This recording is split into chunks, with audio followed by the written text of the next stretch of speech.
Hola chicos, estamos en Radio Cero Anestesia con el programa Astros en órbita, Astros en Sintonía. A ver, la picada de Cami, los mejores sándwiches de Santiago Norte. Aún creo nuestras tradicionales recetas, el Big Bang, el canadiense, el italiano, la más variada oferta en vienesas y nuestros menús veganos.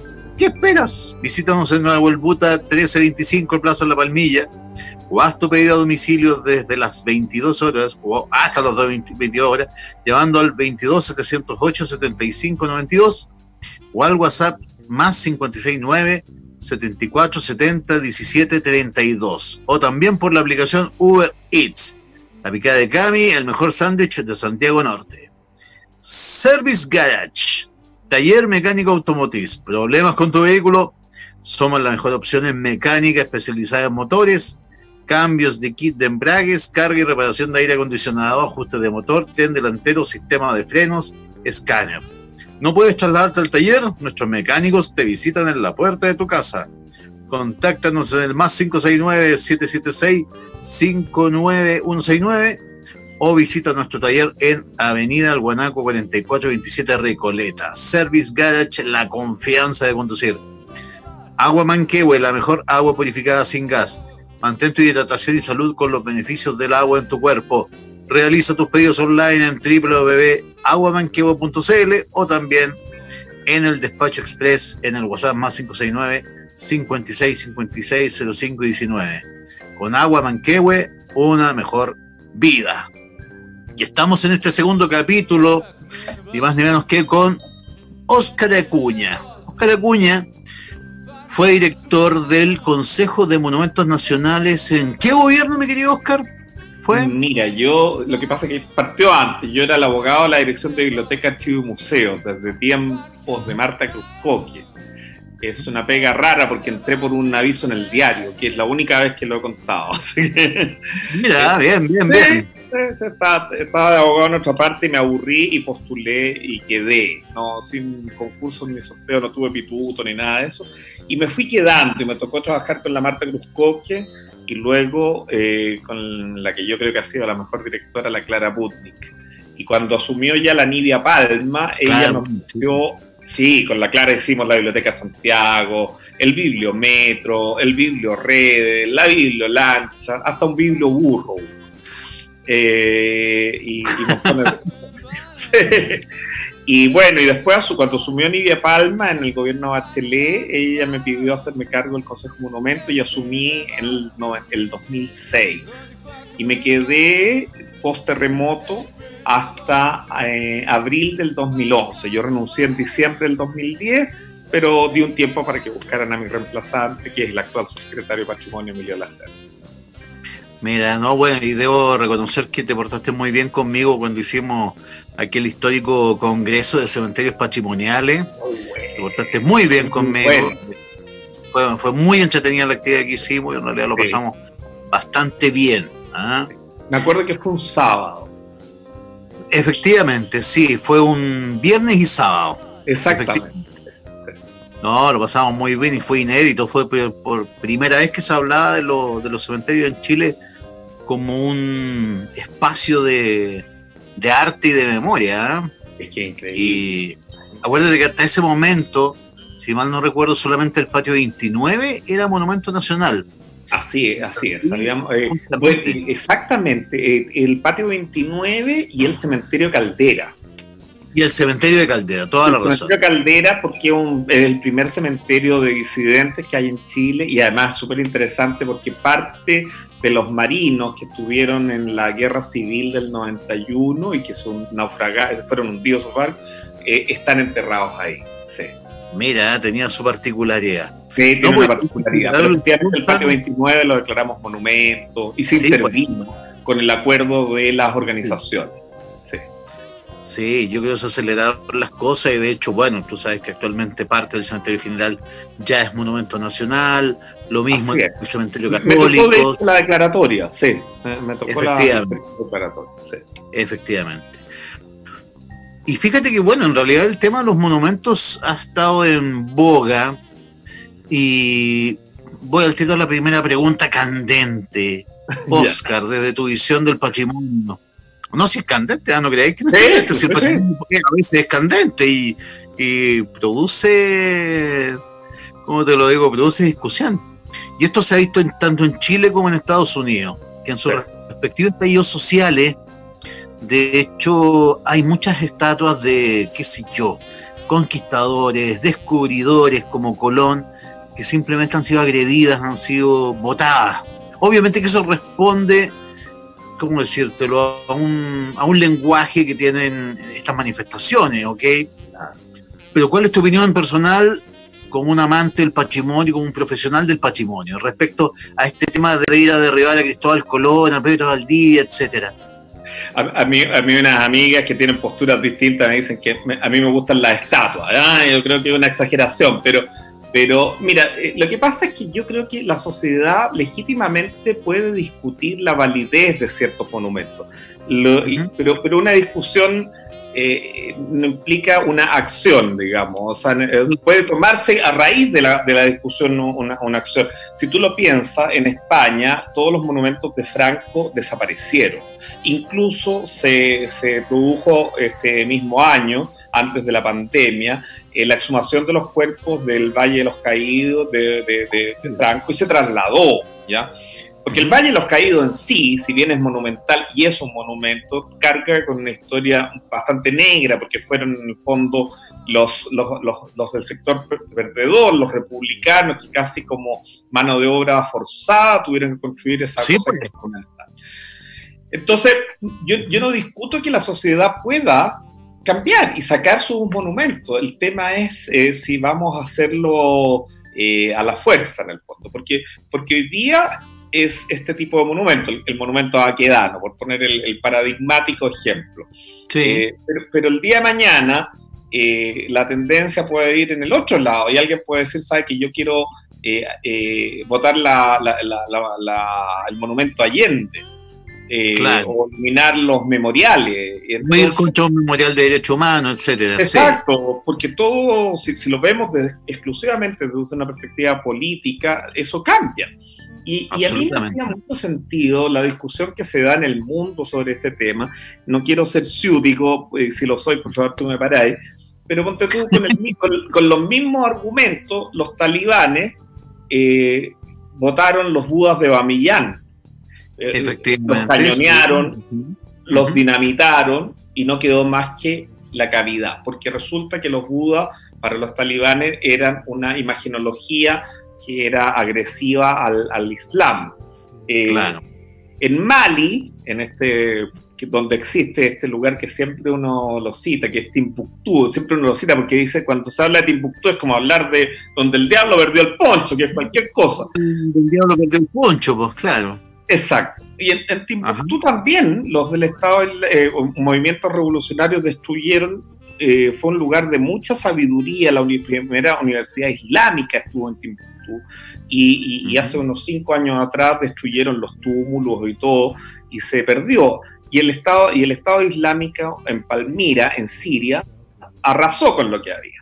Entonces, si nos vamos a una actitud de ese tipo, a mi juicio es una actitud que no permite el diálogo, el debate ni la reflexión, porque hay distintas posturas en la sociedad.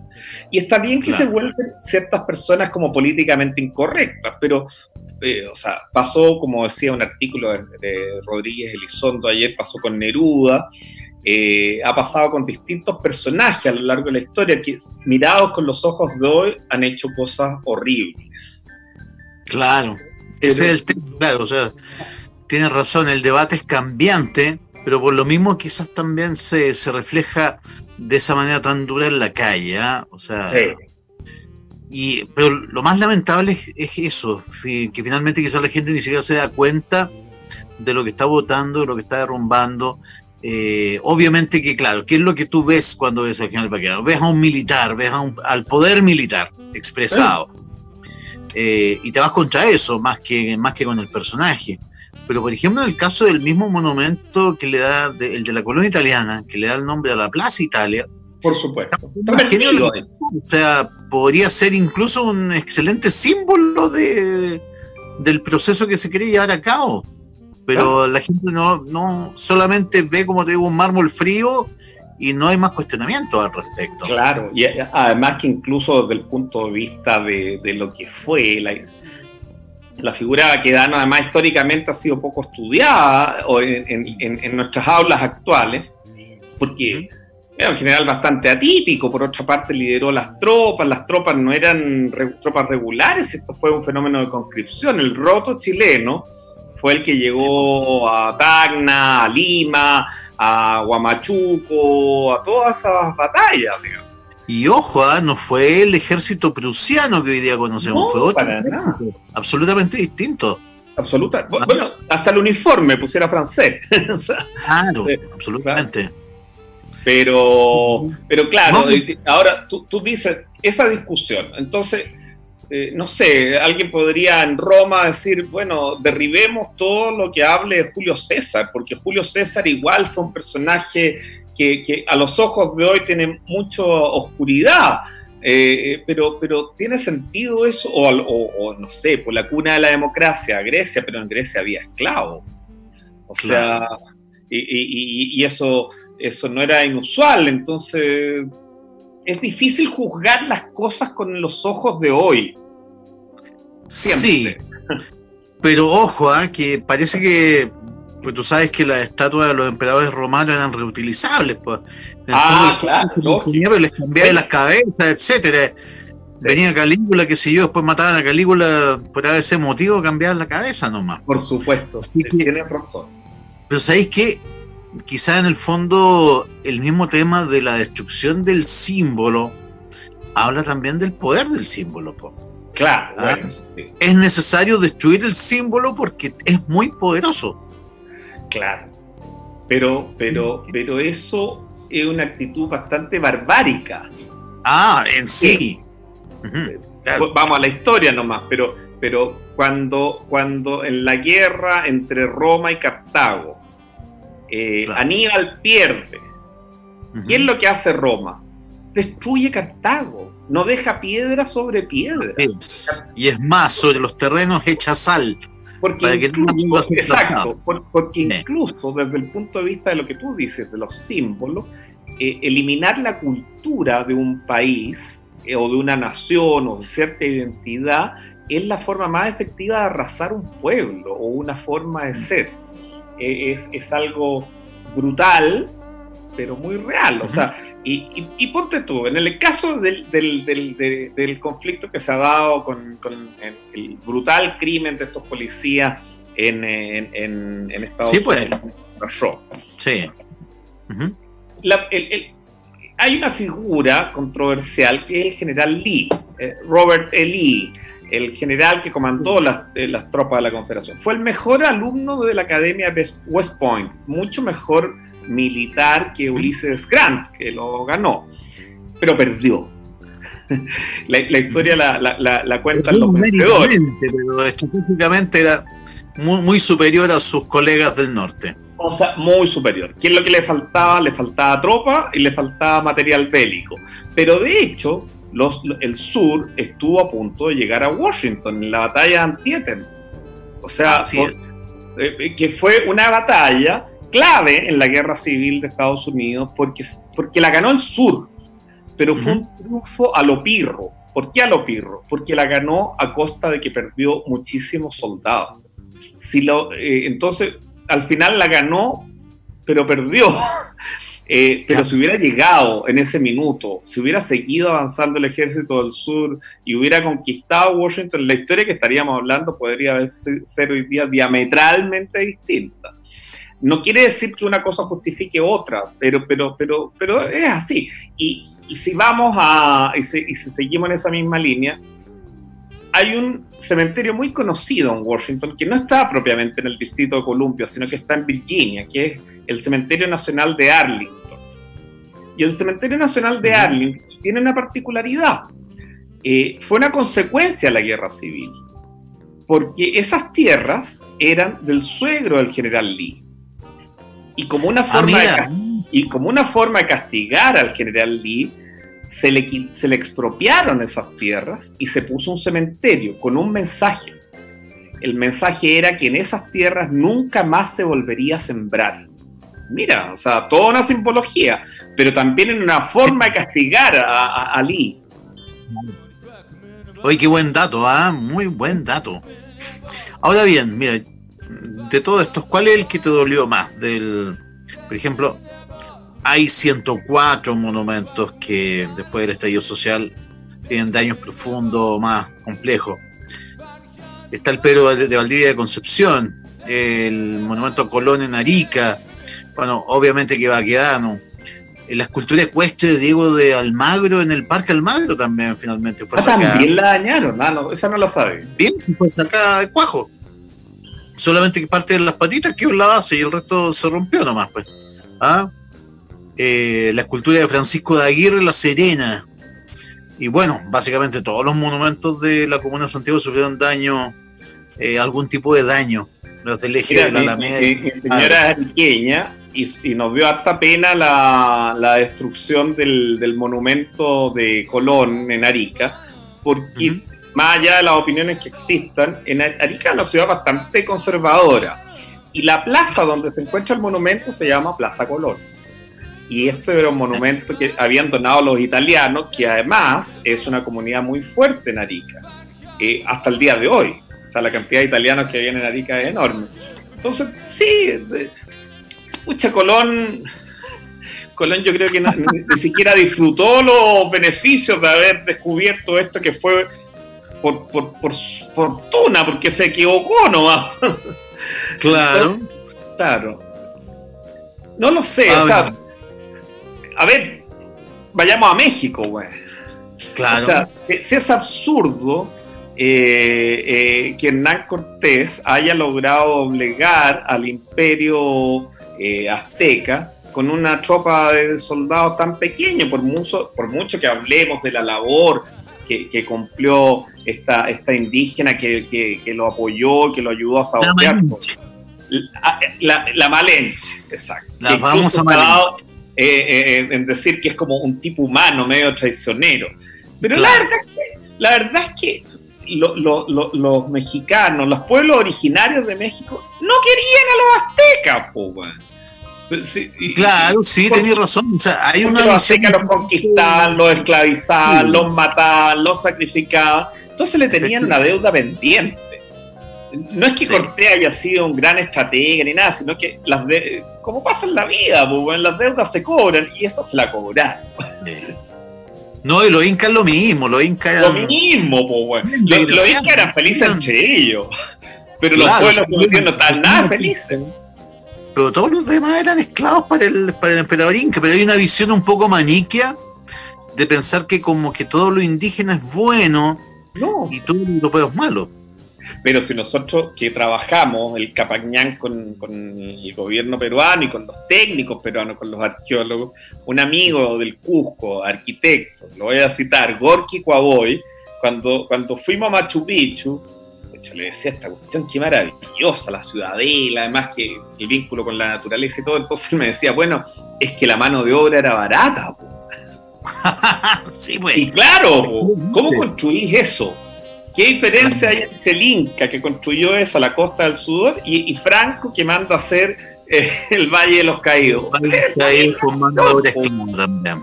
Es exactamente lo mismo. Es lo mismo. Y con un arqueólogo, una vez que visitábamos un sitio arqueológico súper interesante en la región de Antofagasta, una callanca increíble que hay en Turi, el arqueólogo me decía, oye, perdona, pero acá no hubo estudio de impacto ambiental, no hubo participación ciudadana, acá llegó el Inca, seguramente había una instalación de los pueblos originarios y se instaló con su callanca y lo que había acá lo voló. Y yo le agregué, bueno, y seguramente después llegaron los españoles y la iglesia a la callanca le plantó una cruz y fue iglesia. Claro. Y así se van dando las cosas a lo largo de la humanidad, porque tenemos una parte bien brutal, ¿no? Absolutamente. Oye, Oscar, rememorando tus tiempos en la dirección de monumentos, ¿cuál fue el más complejo de los monumentos nacionales que te tocó elaborar o trabajar en la declaratoria? ¿Cuál fue el más complejo durante tu gestión? Ver, el que tenía como más bemoles, qué sé yo, políticos, qué sé yo, o desde el punto de vista del valor de la propiedad, etcétera. Yo creo que nosotros tuvimos un tema con la ampliación de la zona típica en Valparaíso cuando se incorporaron los almacenes fiscales que quedan hacia el sector sur de Valparaíso, no sé si es sur porque ahí la bahía es media extra, pero hacia el sector del ascensor Villaseca. Fue complejo porque la solicitud la hizo el alcalde de Valparaíso, Aldo Cornejo, en su momento, y después se desdijo. Porque se dio cuenta de que traía un problema y vinieron a vernos los trabajadores portuarios a reclamarnos que cómo se nos había ocurrido. Nosotros se nos ocurrió, nos lo pidió la municipalidad y acá está el expediente. Ahora, los almacenes tenían y tienen un valor patrimonial bien notable desde el punto de vista arquitectónico y nosotros evaluamos con la directora, con Nidia Palma e incluso con la ministra de Educación, con Yasna Proboste en ese tiempo, que si esto implicaba un retroceso, un efecto laboral o económico para los trabajadores portuarios importante, como se nos estaba diciendo, tal vez había que reconsiderar la declaratoria, ¿ya? Pero fuimos a visitarlo, yo lo visité con la ministra en esa oportunidad, y los almacenes estaban impecables, porque los mantiene la Armada.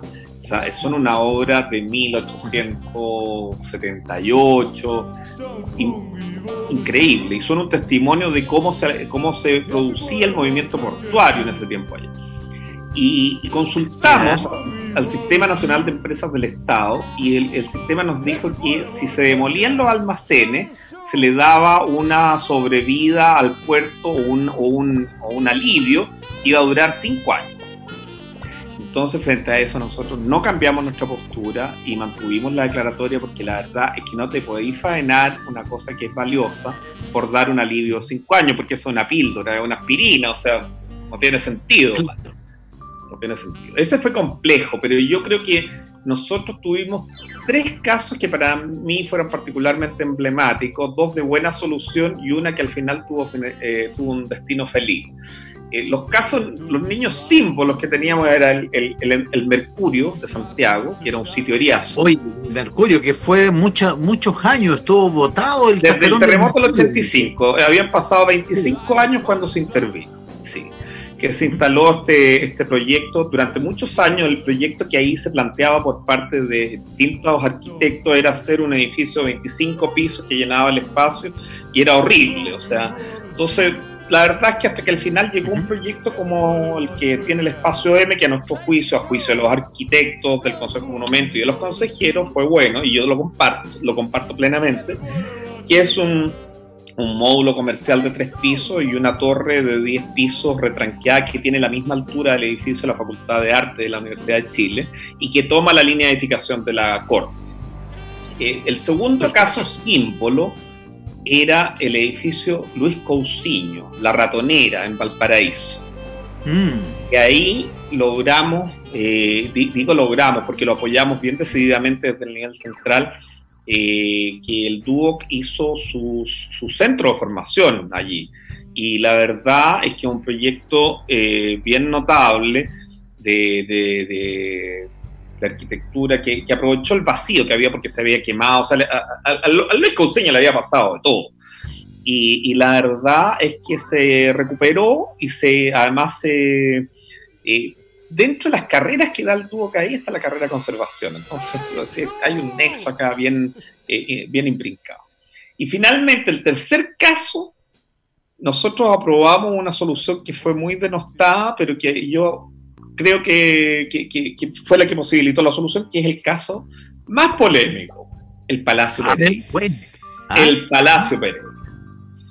El famoso Palacio Pereira. El famoso Palacio Pereira, que nosotros como consejo pensábamos que había que darle una solución, digo nosotros, porque era una visión compartida incluso con los consejeros, y ahí un arquitecto, que fue el mismo del Espacio M, hizo una propuesta de hacer un edificio en altura, que fue muy rechazada por la comunidad y que el Consejo, unánimemente, Colegio de Arquitectos, MIMBU, consejero, y en la sesión también, Facultad de Arquitectura de la Universidad de Chile, Dirección de Arquitectura del MOP, todos lo aprobaron. De hecho, el Colegio de Arquitectos sancionó a su consejero removiéndolo, que era un señor de apellido Gómez, muy jugado. Ya. Pero bien staliniano el Colegio de Arquitectos de Sebastián Grey en ese minuto, porque no le gustó lo que resolvió y lo echó. Pero en ese sentido, ese proyecto, que probablemente no era el mejor, pero era lo único que había surgido, permitía recuperar una parte del palacio, que el palacio tiene sus fachadas laterales y recuperábamos hasta el crucero, que es la zona más importante del palacio. Ahora, fue tan polémico el caso del Pereira que al final se produjo algo que nosotros habíamos buscado antes. Con el arquitecto Christian Matzner nos habíamos reunido con la Dirección de Arquitectura del MOB, con la ex ministra de CERNAM en ese tiempo, Laura Albornoz, planteándole que compraran el edificio, porque el CERNAM tenía plata para haberlo comprado y haber hecho allí una residencia para mujeres maltratadas. Y a nosotros nos parecía que el Estado tenía que hacer algo con esto, que era demasiado simple. Bueno, no pasó nada, pues no fue como la reverenda, nadie pescó esta cuestión y al final por eso se aprobó este proyecto. Y quizás si lo mejor del proyecto fue, junto con que no se hizo, generó tal polémica que el Estado lo compró. Y a pesar de todo lo que criticamos al actual presidente, él fue el que decidió comprarlo. Ahora, la gracia del gobierno Bachelet 2, claro, él lo compró, sí, no salió 1.600 millones la gracia, mucho menos de lo que esperaba el propietario, porque el propietario hace el cálculo cuánto venden las plantas, pero se compró. Claro.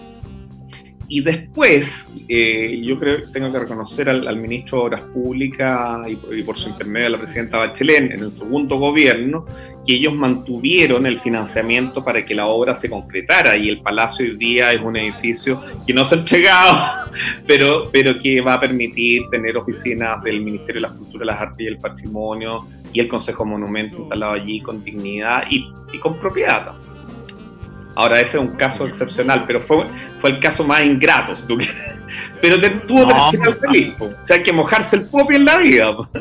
No, además, uno podría pensar efectivamente que estar en el Consejo de Monumentos es como, es casi una pega tranquila, No, pues con el pasado, pero parece que el pasado porfiadamente se te cruza en el presente y termina siendo un puesto a veces bastante ingrato, ¿no? No, sí. Pero nosotros lo pasábamos muy bien. No, imagino, además, pues sí. No, teníamos un buen grupo humano. Absolutamente, no, sí, lo recuerdo perfectamente, el equipo en el que trabajabas tú, y sí, muy bien, muy buen grupo humano. Sí. Yo no llevé a nadie, así que todos llegaron ahí por arte de Birloque, pero no, trabajábamos armoniosamente. Sí. Efectivamente, me consta que tú no llevaste a nadie y que efectivamente tuvieron que partir a trabajar desde la diferencia. Claro. De opiniones. Y ahí está el punto, porque tú también, cuando no trabajas, es súper importante para alguien que dirige tener opiniones distintas, porque a veces uno cree que lo está haciendo regio y lo está haciendo pésimo. Es verdad, sí.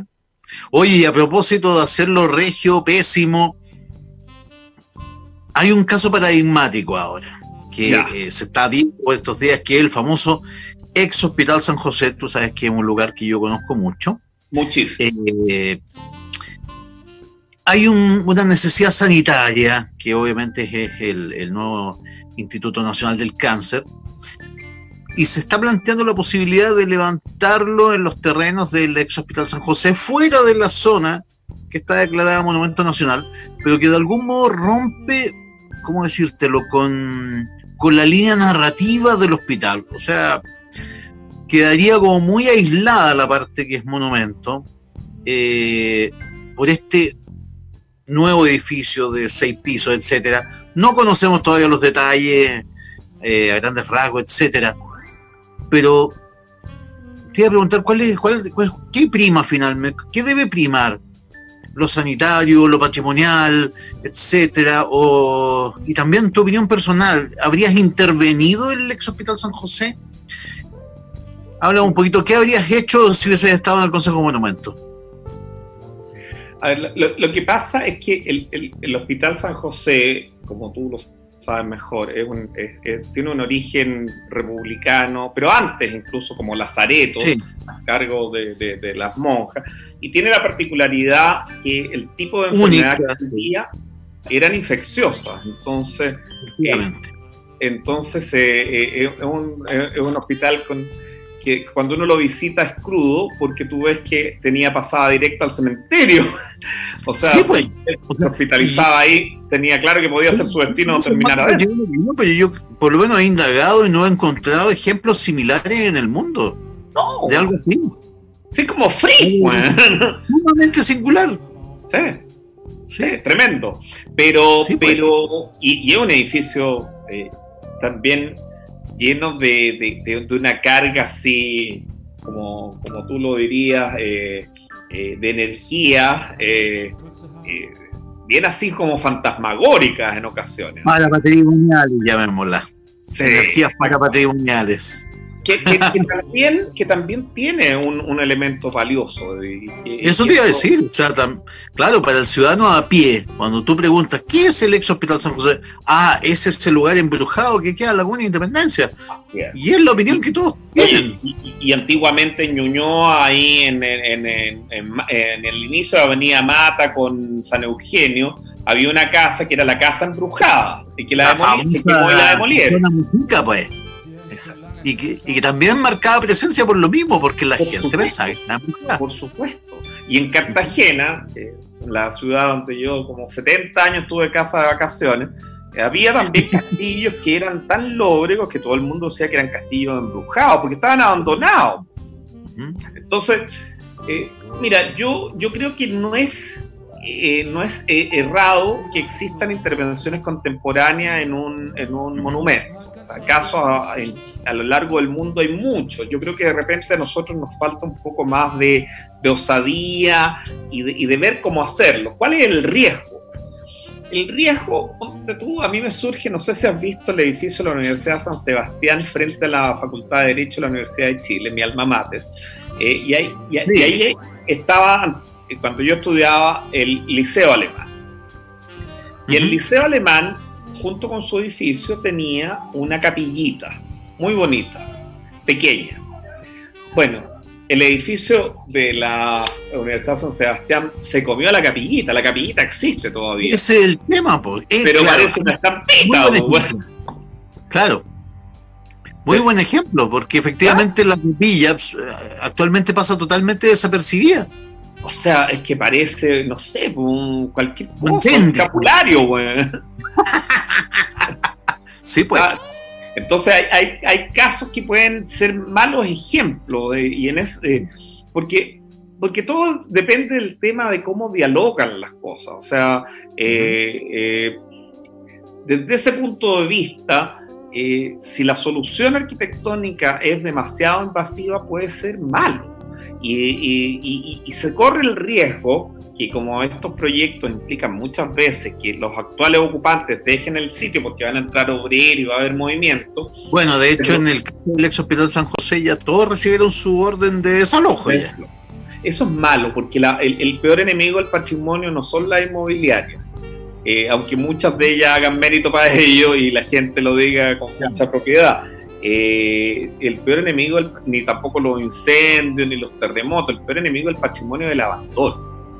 O sea, cuando tú dejas un recinto cerrado, te expones a que sucedan millones de cosas, desde que entre en ocupa hasta que simplemente el paso del tiempo lo deteriora. Una gotera se puede transformar en realmente un daño irreparable para un inmueble. Entonces, eso también es un elemento a tener en cuenta.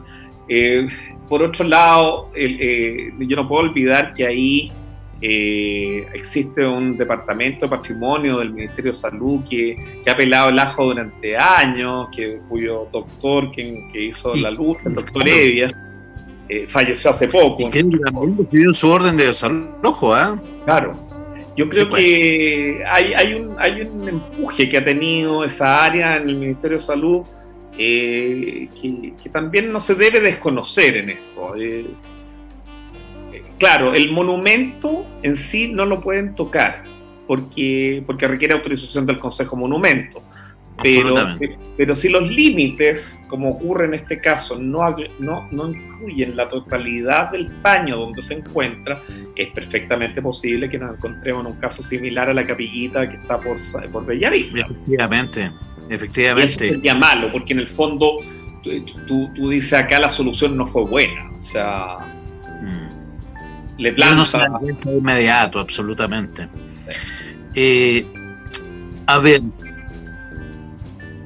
Por favor. Pero por favor. Sí, ¿puedo meter la cuchara, cierto? Mete la cuchara nomás, señor director. Oye, nos están llegando algunos mensajes a través de nuestro WhatsApp. Dice una pregunta. Hola, aprovechando de saludarles, tengo una consulta que nadie me ha sabido responder.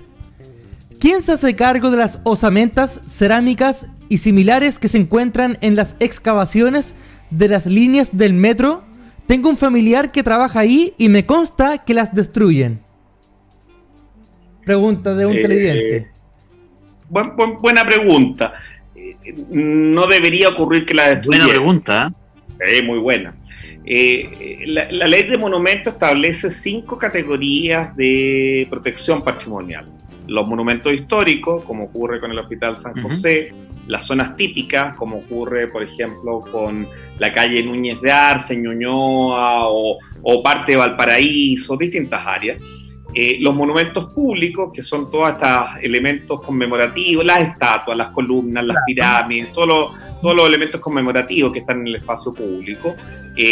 Los santuarios de la naturaleza, entre los cuales tenemos a Pumalín, Yerba Loca, qué sé yo, la desembocadura del río Yuta, Narica, etc. Claro.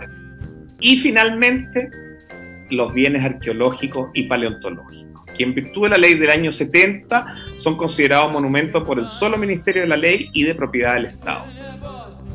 En consecuencia, si yo tengo un hallazgo en el producto de una obra, la obligación del titular de la obra es rescatar esos bienes y luego entregarlos catalogados y conservados a la entidad museal con la cual se haya pactado. En general, en el caso del metro, quien recibe estas cosas es el Museo Nacional de Historia Natural, que es el que está en Quintana Roo. Sería bien lamentable que estuviese ocurriendo eso porque han hecho un esfuerzo a lo largo de los años y personal del Consejo Monumentos lo trabajó muchos años. Me acuerdo de una arqueóloga, Claudia Prado, cuando se hizo, por ejemplo, la estación Plaza de Armas, en que se encontraron muchísimos. Así es, se encontró un cementerio en el costado de la catedral, me acuerdo perfectamente. Se encontró además todo el trazado del agua, que era un sistema de transporte con unos tubos cerámicos muy interesante, y eso se rescató. Y entonces, en rigor, no debería suceder lo que nuestro amigo señala, pero no me cabe duda que es probable, como él dice, que todavía suceda. Pero lo cual sería muy lamentable. En el caso de que el albañil A se dé cuenta de que el jefe de obra quiere ocultar un cementerio incaico, ponte tú. No, esto tapémoslo nomás porque si no va a demorar la obra. El albañil A puede hacer la denuncia a la justicia, puede llamar a carabineros, qué sé yo. Puede llamar al Consejo Monumento. Sí, o al Consejo Monumento, eso es lo más recomendable. Sí, se ha producido. O sea, de hecho, existe un caso bien emblemático del mismo metro, por eso me surge la inquietud de que estuviera sucediendo, porque hay un pique que hizo el metro cuando estaba haciendo la línea 6 en la calle Europa, con Pedro Valdivia. El pique se llamaba Pique Europa, era un pique con el objetivo de introducir la tunelera por esa vía. Y se encontraron un cementerio con 60 cuerpos. La obra estuvo paralizada en esa área 2 años, se rescataron los 60 cuerpos. Nunca sirvió tunelera porque ya estaba hecho el túnel, cuando había pasado tuvieron que meterla por otro lado y quedó simplemente como un respiradero. Entonces, ¿qué quiero decir con esto? El metro en ese sentido actuó responsablemente, mal que mal es una empresa del Estado, y siempre existe el riesgo para el que está tratando de violar la ley de que alguien anónimo lo denuncie, en cuyo caso se expone tanto a una sanción penal como también a quien en definitiva tenga alguna sanción en el marco del sistema de la superintendencia y los tribunales ambientales, que es muy cara además.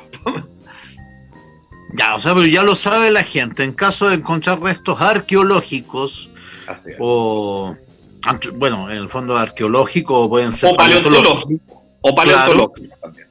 Puede llamar al Consejo de Monumentos Nacionales y hacer la denuncia de inmediato para que se tomen cartas de voto. Y responden. Sí. Muy bien. Señor director, ¿tiene otra consulta por ahí o...? De momento nada más. No nos han escrito ninguna otra pregunta. Era la única pregunta que nos llegó de momento, al menos en el WhatsApp de la radio. Veo comentarios en la transmisión, sí, pero preguntas propiamente tal, no. Ya. Harto saludos, sí, ¿eh? Harto saludos a la transmisión y al programa. Bueno, gracias. Se agradece. Oye, Oscar, entonces, bueno, volviendo al tema del San José, para terminarlo, ¿qué le recomendé? Pero yo estaba pensando cómo en el fondo, quizás, no sé si es la palabra, cómo en el fondo impedir o frenar la intervención en el ex hospital San José. Quizás las personas que se están replanteando esto, ¿no sería bueno plantear el San José como una singularidad que, aparte de ser un hospital del cólera, no sería también correcto plantearlo como, ¿cómo decirlo? Como más que un edificio, un proceso de desarrollo de la medicina desde 1886 hasta 1950, hasta lo que es la tuberculosis, la vacuna de la tuberculosis. ¿No sería quizás ese el camino para abordar el tema? Plantearlo más bien como un proceso, más que como un edificio. Yo creo, pensando en la solucionática más que en la problemática, claro. Que probablemente cuando se declaró el Hospital San José, se declaró lo que se pensaba que era meritorio. El estilo de declaratoria ha cambiado mucho a lo largo de los años. Si tú ves los decretos del año 90 para atrás, o incluso 95 para atrás, eran extraordinariamente escuetos. A veces declaraban en un solo decreto 6 monumentos y decían, declara ese monumento la estación de trenes de San Fernando. Y no se individualizaba por qué se declaraba, qué se declaraba. Se declara la estación, el caballo de agua, donde le echaban agua a las locomotoras a vapor, el trazado de ferroviario, era súper genérico. De hecho, cuando se produjo el terremoto del 2010, en muchas declaratorias de zonas típicas como Chanco, Rurales, que es el mismo Copquecura, no estaba bien descrito ni los límites ni lo que se protegía. Por tanto, la reconstrucción era compleja porque ¿cuáles son los valores que hay que rescatar para que esto no termine siendo una chacota? Efectivamente. Desde ese punto de vista, una alternativa solución es ampliar los límites del monumento. Es más fácil, describiendo por qué en el fondo se quedaron cortos con esto.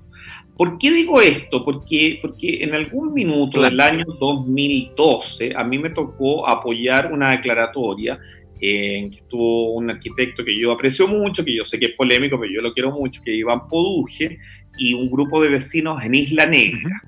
Porque en Isla Negra, que es una localidad, no es parte de la comuna de Altao, estaba protegido básicamente porque estaba la Casa de Neruda, ¿cierto? O sea, el monumento histórico era la Casa de Neruda y había una zona típica en el entorno que la protegía.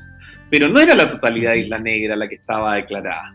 Entonces, a 4 cuadras de la Casa de Neruda había un proyecto que era construir por parte de una inmobiliaria que se llama Santa Beatriz, un edificio de departamento, varios edificios de departamento, que como bien comprenderá eran en altura y que iban a afectar los valores de Isla Negra. Pensemos que Isla Negra no tiene calles pavimentadas, no tiene veredas, han defendido los isleños, han defendido que mantenga esa tipología porque es parte de su identidad. Entonces, ¿qué es lo que hicimos? Ampliamos los límites de la zona típica. Y eso fue el expediente que nosotros presentamos. El Consejo Monumento entendió, incluso lo ampliamos a la vereda del frente, porque en el fondo el camino que comunica Algarrobo con Cartagena era la frontera, era parte de la frontera de esto. Entonces, evidentemente tú podías al otro lado hacer lo que quisieras. Y eso se amplió y evitó que el proyecto se concretara. También había una cuestión urbana, O sea, Isla Negra es una localidad pequeña, tiene pocos habitantes, en el verano tienen dificultades de agua, y esto implicaba agregar 150 familias más por lo bajo, con lo cual las dificultades urbanas de la localidad iban a ser severamente afectadas. Esa puede ser una solución súper práctica y más breve. Sí, y siguiendo esa línea de solucionática, como la llamaste tú, sí. ¿Quién puede hacer esta solicitud? ¿O tiene que ser un proyecto bien armado, etcétera? Tiene que ser un proyecto bien armado, pero necesitas planimetría, que debe estar disponible, un registro fotográfico y un buen análisis histórico que permita hacer una presentación de un expediente con respaldo de algunas entidades pidiendo la ampliación de los límites del monumento. A pesar de eso, si ampliáramos los límites, a pesar de eso podría a lo mejor hacerse el hospital, pero quedaría regulado por el Consejo de Monumentos, lo cual llevaría a que la intervención arquitectónica a lo mejor no fuera una obra que se le venga encima al antiguo hospital, sino que claro, dialogue de una mejor forma con él. Qué buena. Oye, ahora recordemos, saliendo del tema del hospital, recordemos una buena anécdota, porque tú estuviste mucho tiempo ligado al Palacio Arrieta, sí. Que tiene una historia bien interesante, po. Total.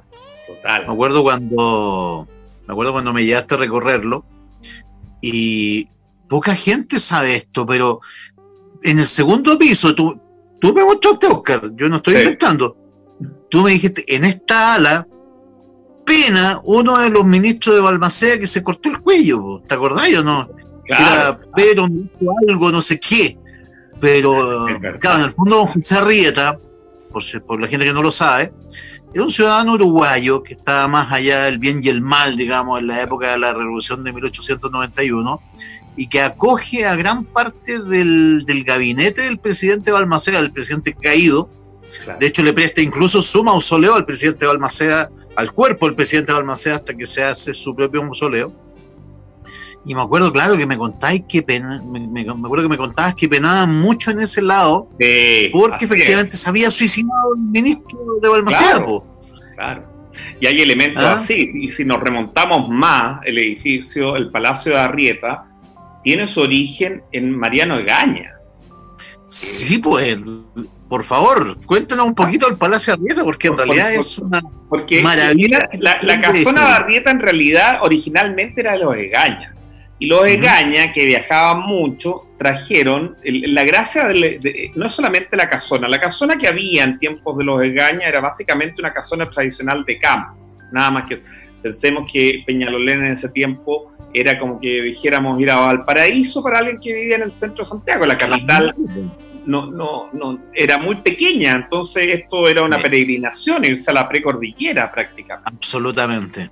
Entonces había esta casona, y ellos empezaron a sembrar el parque. El parque tiene 8 hectáreas, muy valiosas porque tiene una diversidad de más de 500 especies distintas. Hay jacarandá, hay castaño, hay palmeras, hay muchísimas especies que si hoy día quisieran entrarlas probablemente no habrían podido porque el SAC lo habría prohibido. pero ellos diseñaron el parque. Claro. Tenía una gracia. En ese tiempo había además mucha agua de vertiente, entonces eso permitía regar este enorme parque, y se hizo un acueducto, que es un acueducto muy bello, en malas condiciones, pero muy bello, que estaba coronado por un cóndor del cual hoy día queda una parte y una parte de la estructura de fierro. Sí. Wow. Y tenía además un anfiteatro más abajo un anfiteatro griego súper interesante. Nosotros para el Día del Patrimonio lo abríamos y la gente lo visitaba con mucho placer porque tiene unos eucaliptos centenarios increíbles, una rama de un eucalipto es como un árbol actual. Y claro, los Egaña además eran personas que estaban muy vinculadas a la cultura y se hacían tertulias. Y en esas tertulias, se cuenta, asistía la crema innata de la cultura chilena. Entre otras, se dice que parte del Código Civil de Bello fue escrito en ese recinto. Y después pasa a ser parte Después lo compra Arrieta, José Arrieta, y construye, lo amplía y pasa a ser un poco esta casona ya no chilena, sino más afrancesada, con una pequeña, con 2 pisos y con un altillo muy bello, con un área de que tú puedes divisar Santiago. Y claro, si uno piensa en esa época, sin contaminación, con otra construcción, debe haber sido la vista maravillosa de la ciudad. Y se mantuvieron las tertulias. Las tertulias eran literarias y musicales, y siempre fue un espacio de discusión cultural muy, muy amplio y muy notable. Sí. Y hoy día es monumento histórico. Sí, no sé, me acuerdo que hiciste algunos eventos bastante notables ahí, recuerdo. Hacíamos la fiesta de San Juan. Para el día de San Juan se recordaba esas tradiciones, porque hay varias higueras, entre otras cosas. Así es. Oye, ¿y cuál es la espinita que Óscar Acuña lleva clavada? ¿Qué lugar de Santiago o de Chile te habría gustado o tú crees que merece ser monumento nacional, histórico nacional, y no lo es? Y que se está perdiendo. Yo soy ñuñoíno. ¿Ya? Mi abuelo tenía una casona bien grande por el año 20 en lo que hoy día es Suecia, que no se llamaba Suecia en ese tiempo, sino que se llamaba Pedro Lucio Cuadra. Ya. De estas casas quintas, con muchísimo fondo, salía a la calle del fondo. Y después vivimos muchos años en Pedro Marín, una calle que queda cerca de la pastelería Mozart, un ícono de la pastelería. De la legendaria. Y habiendo recorrido tanto Ñuñoa, nosotros hicimos varias cosas en Ñuñoa. Ñuñoa tenía 3 monumentos históricos. Tenía el Estadio Nacional, por toda la carga simbólica que tiene de distinto tipo. La Casa Domingo Cañas de la CNI, que también se declaró, y la Casa de la Cultura. Y no tenía ninguna zona típica. Nosotros avanzamos en declarar la zona típica de la población militar, de sus oficiales de ejército, que queda ahí en Sargento Menadier, entre Antonio Varas y Manuel Montt, la calle Núñez de Arce, que es esta calle curva que comunica Chile-España con Suecia, donde vivió Donato Torrecchio y distintos agentes, y que es una calle bien interesante. En fin, montones de cosas. Pero yo siento que en Ñuñoa hay un área que a mí me gusta mucho y que debería ser declarada, no sé si es una típica, algo que es el Parque Juan 23. El Parque Juan 23. El famoso, sí, pues, el Parque Claro. Juan 23.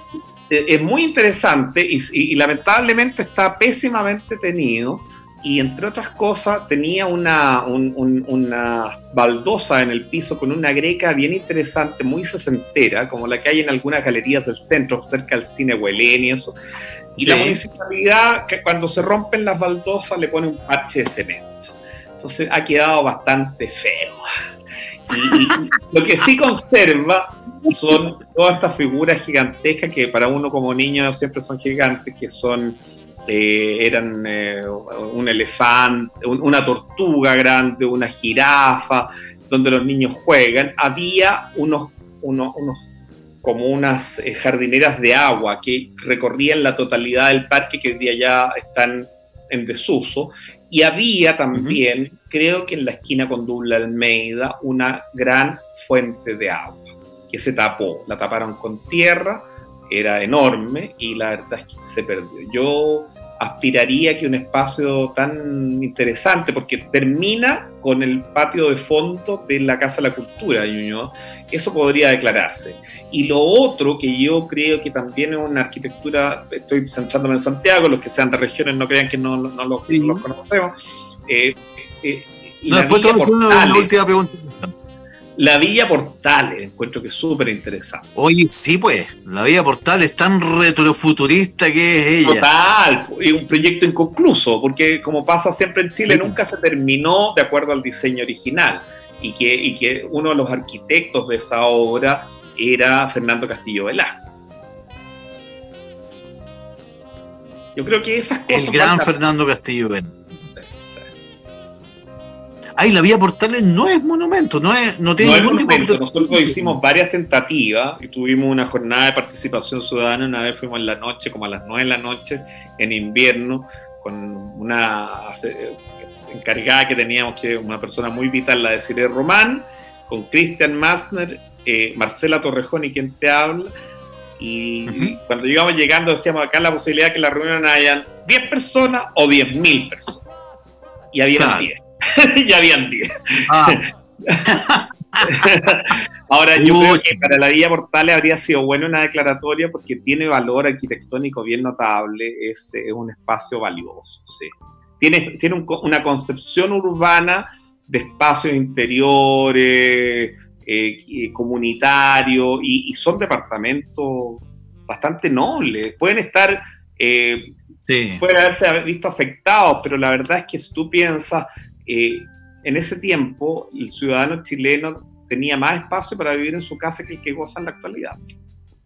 Absolutamente, no, de eso no hay duda alguna.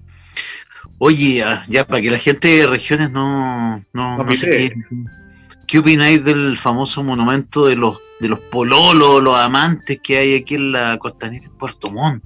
Que es tan discutido, weón. Lo conocí. Horrible, weón. Y tengo grandes amigos puertomontinos. Mi mejor amigo en la universidad es puertomontino. Y nos mantenemos en contacto. Y por supuesto, yo iba allá a Puerto Montt, había para el 18 una actividad que era el salvataje criollo, una fiesta que hacían los bomberos. Y por supuesto, la canción que más se cantaba era la de Los Iracundos con Franco en Puerto Montt. Sí, pues Puerto Montt. O Puerto Amor. Pero creo que la escultura es espantosa. Es espantosa, sí, sin duda alguna. No, con el paso del tiempo ni con la patina de los años se salva ya. No. Es horrible nomás. Sí. Sin segunda lectura. No, porque ahora el juicio estético es súper relativo, pero no sé, yo como opinión personal no, yo creo que eso no ayuda en nada a la belleza de Puerto Montt, para nada. Pocha. Oye, Oscar, ha sido un gusto tenerte de invitado hoy día, y realmente lo hemos pasado muy bien. Fíjate un poquito para que sepas que somos buenos amigos, sí, somos buenos amigos. Oye, todo esto no te pregunté. ¿Tú eres de la generación del Pirincho Navarrete en la universidad o no? No, yo soy anterior. Yo entré, el Pirincho estudió en la Portales y yo estudié en la... Y además yo entré en el 83. El Pirincho es mucho más joven. Yo entré cuando empezaron las protestas. Fue el año que se eligió el centro alumno con Yerko Lluve. Claro, fue el año 83. Tuvimos el primer centro alumno electo, donde estaba Yerko Ljubetic y la vicepresidenta era la Analía Uriarte. Analía Uriarte. Ella era la vicepresidenta del centro alumno, pero el presidente era Yerko, que era... No, Yerko la lleva. Sí, líder ahí absoluto. Bueno, chicos, esto ha sido En Órbita, Astros en Sintonía. Nos vemos el próximo jueves en vivo desde las 9 horas. Y bueno, si quieres revivir este episodio y todos nuestros episodios, ingresa a www.ceroanestesia.cl, donde además podrás acompañarte de nuestra programación 24/7. Somos Cero Anestesia, el medio oficial de la comunidad. Mi querido Oscar, nuevamente darte las gracias. Ha sido un placer hacer estas reflexiones y estas añoraciones. Así que bueno, un saludo para ti y para toda la gente que nos vio. Que estés bien. Pero de verdad, encantado.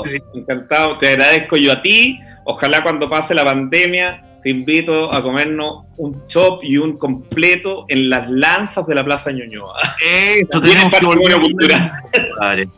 Tenemos que volver a arreglar el mundo, así que lo vamos a hacer sin duda alguna. Ya, listo. No, chicos, que estén bien. Señor director, ¿está por ahí? Ya pues. Chao, que estén bien. Chao, nos vemos, César, un gusto. Nos vemos. Chao.